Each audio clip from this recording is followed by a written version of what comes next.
All right, thank you so much. Here the program still this morning on ITV. We're reaching you live directly from Benin Network Center. And of course, I did tell you that one of the topics that we're going to be looking at today is today's United Nations Days, the street kids, the street children, one big issue in our society. And of course, one thing that somehow is almost not an issue with developing, countries. We have all the nations of the world. Even the most advanced countries in the world, they also have issues as it relates to street kids. But the very big question that we ask is, who really is the street child? Who really is the street kid? Because we must be able to identify that this child, this kid is a street kid. So that when we try to talk in that direction, then of course we can actually know that what we're talking about. We understand that this year's theme, as put together by the United Nations now, is keeping safe street-connected children, keeping them safe. And of course, to do all that this morning and also look at some of the issues that relate to street children, street kids. We are so privileged to have two guests here this morning. We have Derek Imomo. He is a child rights manager with FEM Foundation. And if you like, you can also call him a child rights activist. Mr. Derek, you're welcome to this program. Thank you. This morning on ITV. And also we have Miss, or Mrs. now? Mrs. Evelyn Albert, a child protection expert, also with FEM Foundation. You're welcome. Thank you. You're welcome. Nice to have you on the show. Same here. All right. So as we kick the discussion, rolling, when we say the street child, the street kid, who really is the street child? Let me start with Evelyn. Okay. When you talk about a street child, you're looking at a child who is unaccompanied. He's alone without a guidance of an adult in the street, on the street or in the street, without not in a home, and he's not like he stays there and then he goes back home. He or she has not made the street their home. Is that bold? Yeah. Okay. So all right. Now, that's a street child. okay. All right. So we have them everywhere. Now, the reason why I'm so interested in this topic was one day I closed from here. At times we closed late and all that. So I decided to pass through somewhere around Ring Road, around 1 a.m. in the morning. And behold, I found some children playing at that time, playing somewhere around the King's Cross and all that. So I asked the question, these kids, don't they have home? So how do we really get to talk about street children when we talk about street children now? Because whose responsibility it is to actually take care of street children? Let me start with you, Derek. All right, thank you very much. Like you said, today is the International Day for Street Children, which has been marked since 2012. All right, every year, 2012, and we're talking about today keeping street-connected children safe. The role of who to take care, responsibility of street-connected children or children with street situation is everybody. Everybody. Government, community, parents, family members. Because every child originates from a home, right? And if you look at how these children come to the street, you realize that it has to do with some dysfunctionality in their family which they could not bear anymore. That makes them come into the street and start living and depending on the street. And no child is supposed to live on the street. So to answer your question, it's the responsibility of, when I mean society, government, uncles, aunties, parents, you and I, to see that we reduce and if possible stop the increasing number of street-connected children. In fact, the word is street-connected children because we say street children is like a stigma. We stigmatize them and they get angry with that. Yeah. So it's to be able to, within our neighborhood, for example, our community, we live among people. We should have an eye to see this child who lives around here, what is he or she doing? When do they go to school? When do they go to work? What do they do? What happens to them? Sometimes we don't pay such attention. We even have a situation where there's this particular one, he's on the street. Once in a while, he goes home and comes back to the street. But there are some others, they live on the streets. They bathe on the street, they wash their clothes on the street, they eat on the street, they sleep on the street. Okay. Now, for the child, for that child that he lives on the street, he goes home, and of course he stays on the street. Yeah. Now, what I'm going to say about that kind of situation is it that the parents are not aware of for such children, the parents decided to let them be that way, Evelyn? For me, some parents, I don't think a parent would just want the child to be on the street. You know, there are children off and there are children on. For that particular child, he's a child of the street. Okay. Not a child on the street. All right. So he goes home and then he just comes back to the street. Okay. Maybe to hustle and gather some things and then he goes back. But, you know, because maybe some children, they are beyond parental control. Tell them sit here, they are not ready to obey. So because he has got into the street, okay, I will cite an instance. A child sells pure water on the street. He, after school, sells water. And then when he comes to the street and he's selling the water and he sees his fellow street children, they are on their own, they are making money, and they are just like their own boss. And then he goes back, he's beginning to wonder, and he has built relationship with these people. Over time, he will want to leave, and the mother will tell him, or the father will tell him, bring the money you have. It's like he's now working for the parents, and to him now, he doesn't want that. all right. For that kind of a child, he's the child of the street. Yes. Not the child on the street. Yes. All right. Continue. Because he goes and he comes back. Okay. So if you want from our work and our research, we found that that was a major reason why most of them became children on the street. On the street. Like they did not want to now go back home because freedom. Nobody tells me wake up by 8 o'clock, yeah, come and swim, come and do this, come and do that. So they are free. For that particular child, it's not, maybe the mother must say, I don't like the way you're going to the street, stop it, and she's tired, and the beating is not there, nothing is happening.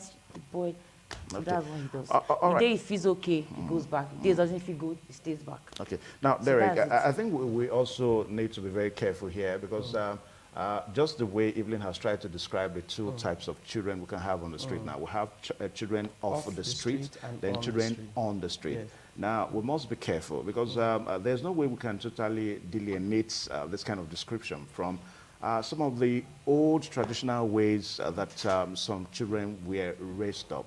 If we follow her own analogy now, it means that a lot of kids that were raised up in the old traditional way, they were children off the street because most of those kids, they sold for their parents, you know, just to assist parents and all that. And somehow, they were also tutored, you know, on some of how to face life challenges and all that. So we must be able to be careful enough so that we know we don't mix it up. But let's look at it one more time. The children of the streets, do they have any importance? Should we encourage it? Okay. Let me just throw a bit light on what we talked about off the street. There's a difference between a child goes to the street, sells, help parents to do stuff, and go back home. As it were, as against there's the one who lives. He's there. He or she doesn't have a home. Bathes there. He has some of them, most of them have home. We've done family tracing. We say, let's go to your family. Some don't want to stay at home anymore. We've done family tracing. In fact, last year, International Children's Day like this, we did career day for the children on the street. We did career, what do you want to be and all that.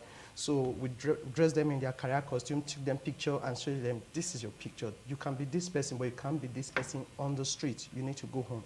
So how many of you like to leave the street? They say yes. But you can't take the children away from the street without family consent, parental consent, and you have to do family tracing. When it was time for them to take us to their homes, they started dragging their feet. Some said, one said they would be laughing at him.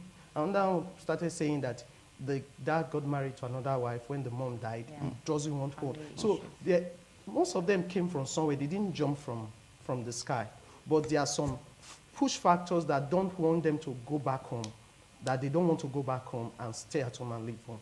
Different from the one that are just, I want my freedom, that's radical lifestyle. But there's some things, there are some they cannot tolerate some things at home, so they come and choose to stay on the street. Even if they go once in a while, there's one particular one, when you reach the mom, he said he was at home maybe 2 days ago, he came around yesterday, but he has left again for another 1 week.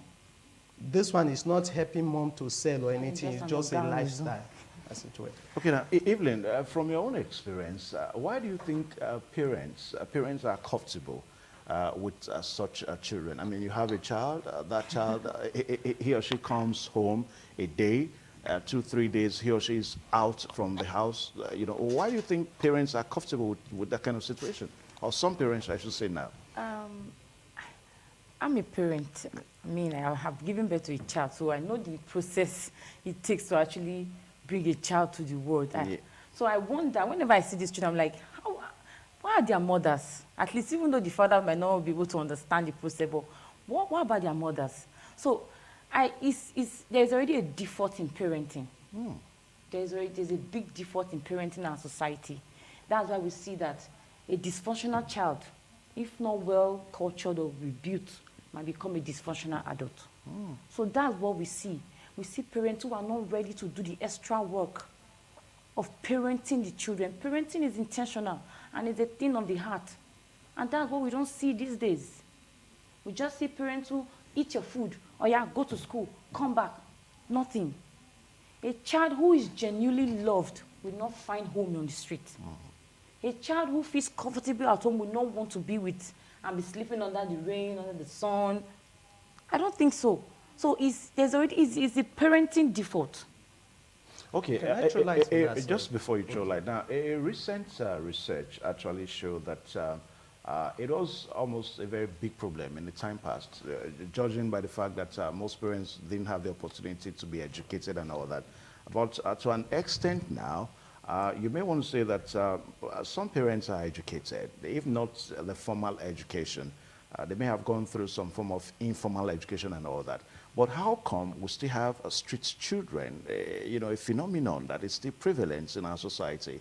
Is it that we are beginning to have more irresponsible parents, or some parents that decided to just let the kids go their way, Derek? Okay, take this scenario. We attended to someone, a lady, she has 6 children. The husband has left the house. And of those 6 children, only one is in school. I was 7 years old. The youngest is 4 years old, not in school. And we started, because we encountered that because the first child is on the street. Somewhere at Uselu here. Then we started talking. Said she's the only one fending for the family. Her husband has left her to marry another man. And before the husband left, the husband told her to go to Tunisia to make money. She refused. And the husband even beat her. But she refused that she was not going to do that. We had the recording. And based on all those battering and everything, the husband left the house and got married to another woman. And the husband does not provide. And there's this woman, 6 children. The only thing she does, she says drink and water. And at the time, she said the money was stolen. She couldn't pay her house rent. The children stopped going to school. Such reality. It's difficult for the woman to sustain the family and no extended family coming in. And it's also difficult for the children to stay put. How is she going to communicate? You're not providing food. How is she going to communicate enough care for these children? So the eldest one, the guy, left the house, is on the street. He keep coming and going. That is an example of one who comes and go like that. So there is the issue of a breakdown in family, which is smallest units of society. There's a lot of emotional abuse. One even told us that the elder brother is always beating him. That is why he's on the street. You understand? Yeah, what about the parents in that situation? Then come back to parents. Parenting is a big job. Parenting requires big responsibility. And most times, people stumbled into parenting because you are biologically right.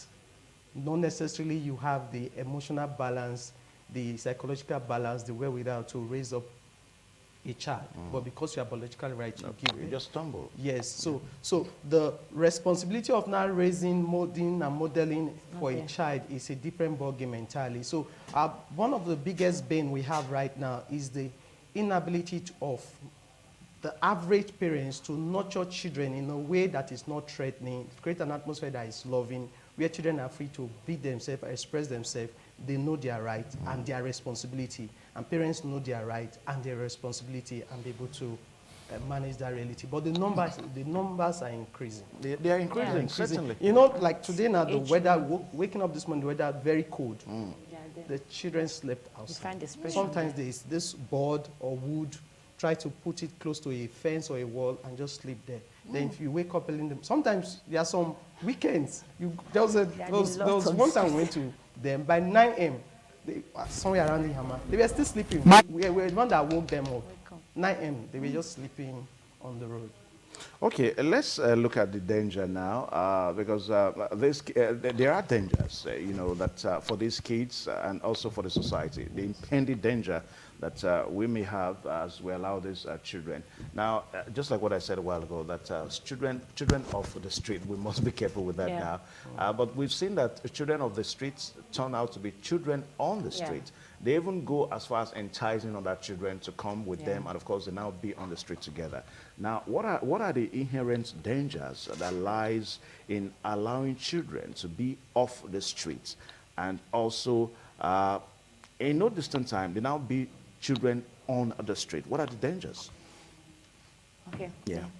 The thing is, for the Nigeria we want to build, or for the Edo State we want to see tomorrow, we can't. Let me not use the word we can't. We might not be able to achieve that because we have street children who already have the mindset that society is against them.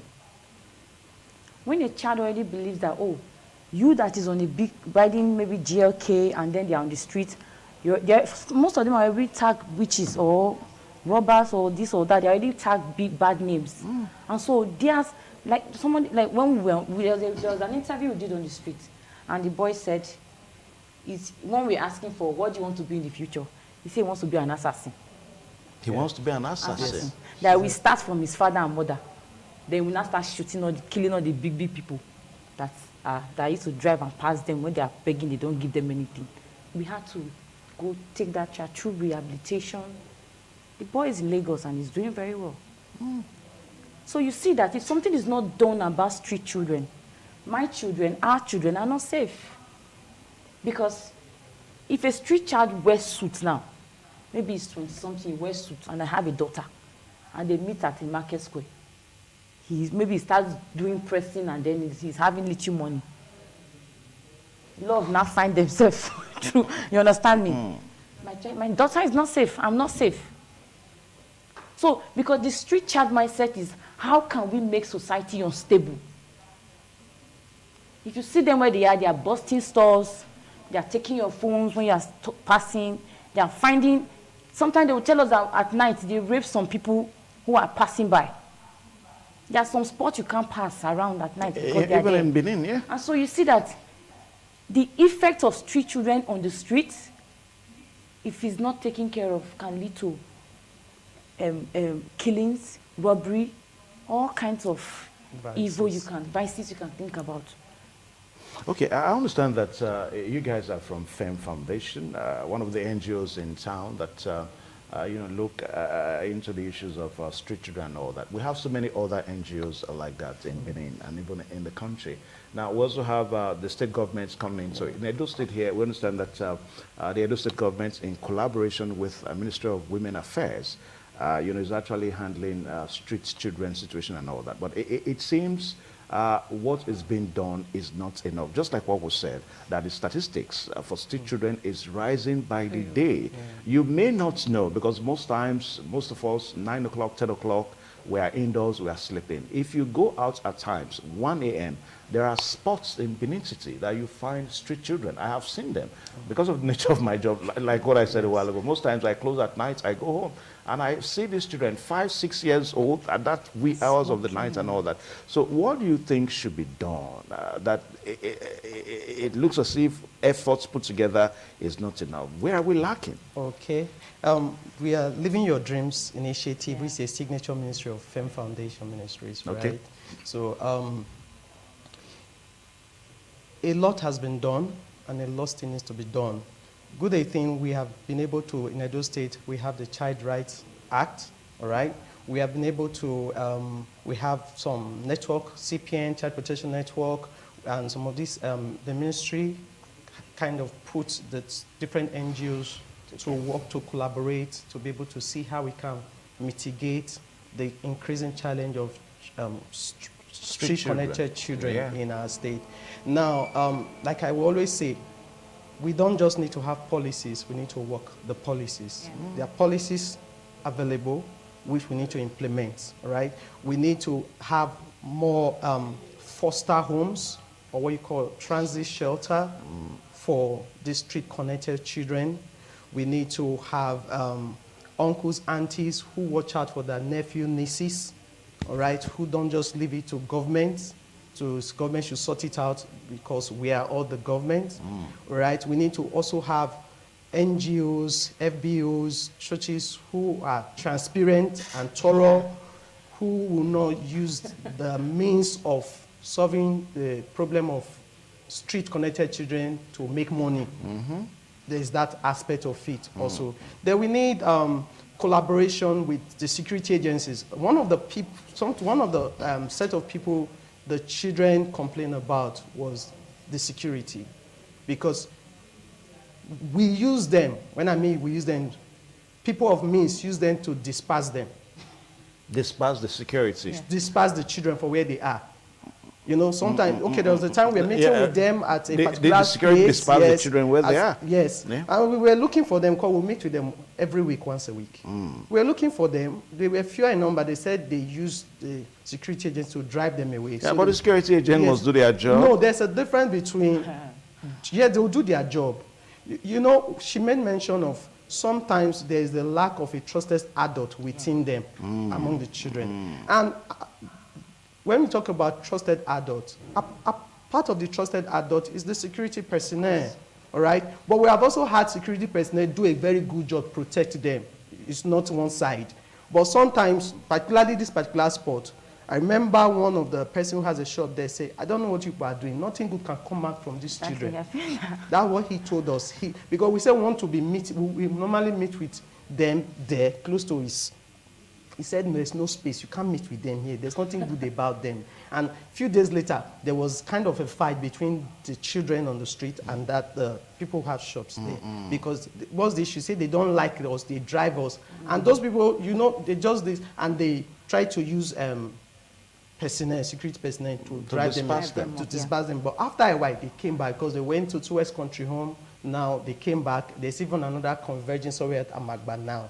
So the point is, it's everybody's responsibility to see that we take the children as these street-connected children. They are human beings. They have rights, just as those who are not on the street have rights. All right, now, Derek, I expected you to talk about the parents, because you talked about uncles, aunties, and all that. Now, these street children, they are given birth to by parents. Now, what are NGOs? What do you think should be done about parents? Parents that will give birth to children and let them just, go into the society? Okay. Yeah, I think in part of the VAP law and the child right, there's a part that where parents who neglect children, who give birth to children and neglect the children, fail to provide for the children, it's an offense. We're supposed to be able to, such instances, we are supposed to be able to process that information. That law, does it take into cognizance why parents will neglect children? Now, you know, when you come face to face with such reality, definitely you'll find out what happened in terms of when you want to implement that. Yeah. Why is this child being neglected? Is it possible that the parent does not have the means? But even parents does not have the means, you also know that there are some families who don't have the means, just as A does not have the means, but the children don't end up on the street. There are some other families, they don't have the means, but they're on the streets. Yeah.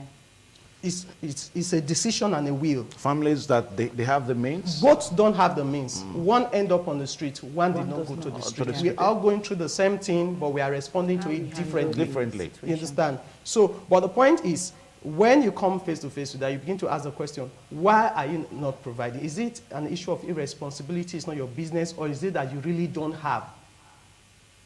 You find both then when it comes to the implementation. But the point is that we need to hold parents accountable for the well-being and the behavior of their children. All right, so I think the bottom of all this discussion this morning is for members of the public out there to actually know that we have street kids. Yes. They are bound almost everywhere. During the daytime, you may not even identify them because you see them as one of those kids helping their parents to sell and all that. But if you really want to know, at night, and there are spots you go to in Benin City, you will find them, where they sleep, where they stay, and all that. The government of the day is also not resting in its hours, like what I said a while ago. The Edo State government, you know, through the Ministry of Women Affairs, you know, trying to identify these spots and all that, and also cater for them. But I think we should also talk to the children of the streets now, because just like what Madam Evelyn said, that children of the streets, they just like that street. That's where they want to be. We should talk to them and let them know that nothing, if care is not taken, nothing will come out of them. Now, I want you to look straight into that camera now. Now, talk to children this morning as they are watching. I mean, it's holiday period. They're at home, they're watching. So that if they know any other child, if they know some children that are off the street now, that they don't want to go home, they run. Some kids run away from home. 2, 3 days, they run away from home. Their parents look for them and they don't see them. They just want to be on the street. I want to talk to them. Okay, children, before I talk, I want to give something I witnessed. You know, a child came to the street, and from a particular street, and then he saw that his friend was at home. That one was going to school and he was doing very well. Then whenever the boy comes back from school, he will come back and say, you are going to school. At the end of the day, how many people that goes to school come out well in life? That school is a scam. That's what they that's what they say. School is a scam. Yeah. And then the boy was trying to help himself go to school. After a while, he's dropped out from school. He stopped going. Battle between the mother, the father. They tried telling him when he goes to school, with fly defense. You see him around Benin playing with his school uniform. Until one day, he was inside the bus, and then he finally went to the street. They pushed there was a fight between 2 bus drivers, and then they pushed him and he died. And that is how his life ended. And so what am I trying to pass? Children, you need to be at home. You are a child that needs to be cared for, nurtured, and given everything needed to grow and become a useful child to yourself and to your community and to your family. You are a child because you deserve everything needed to grow well. Streets cannot grow you. Nobody grows and survives and become a better individual on the street. I've not seen it anywhere.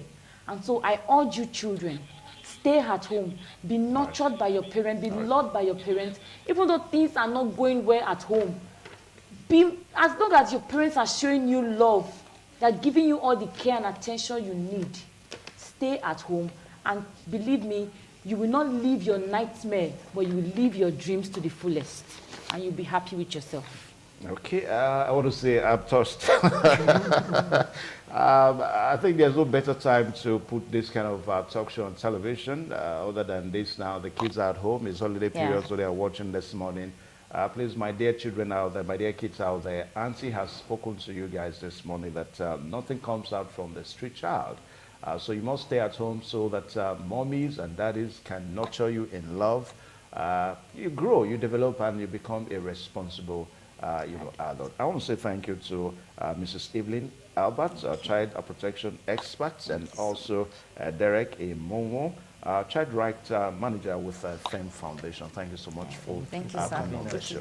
All right, now, so the program is still this morning on ITV, and we join my colleagues now in Abuja, Dominic Yemese and Juliet Dangiwa, as they take their very first topic this morning, fare subsidy removal and the economic implication.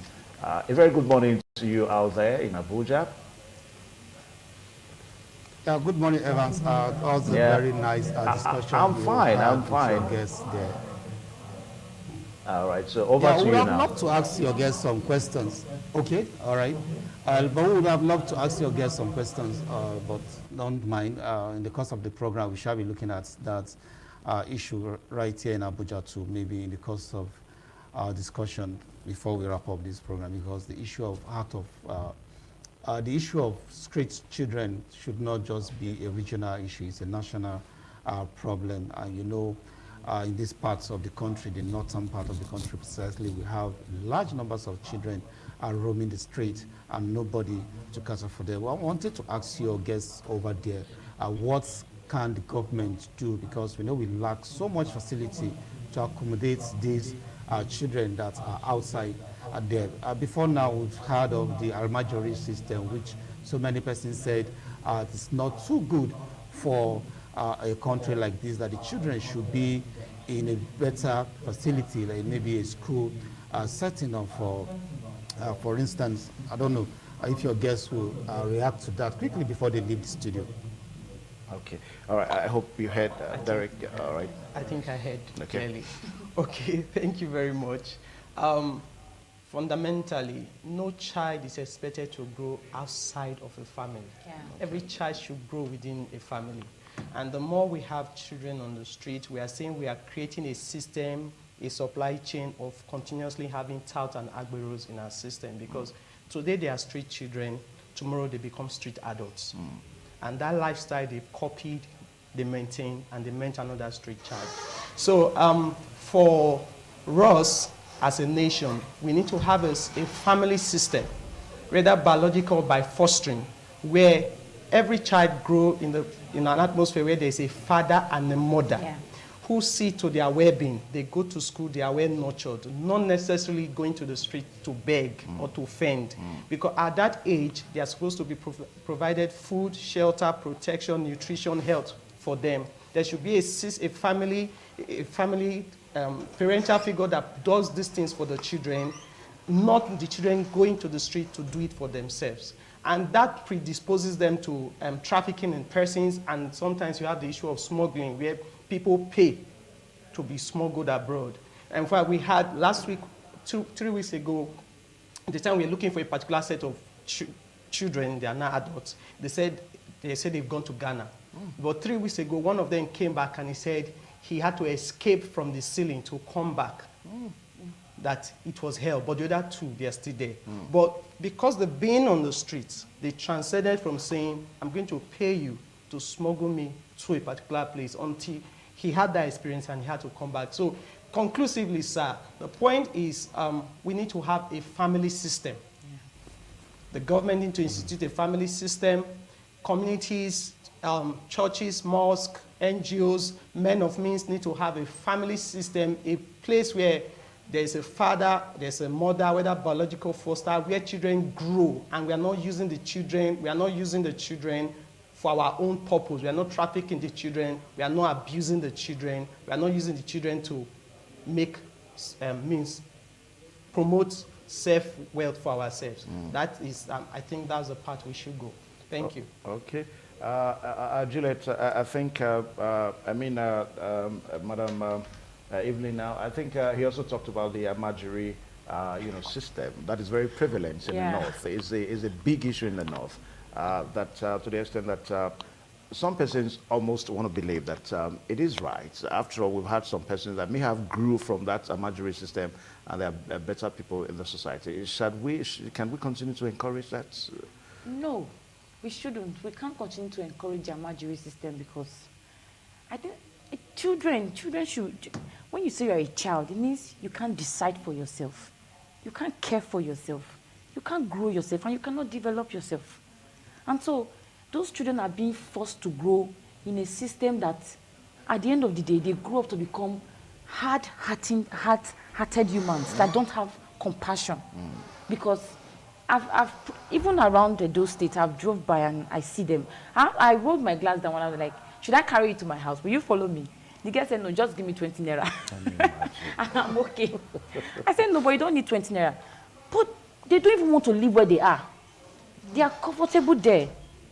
And these are children of 5, 6, 7.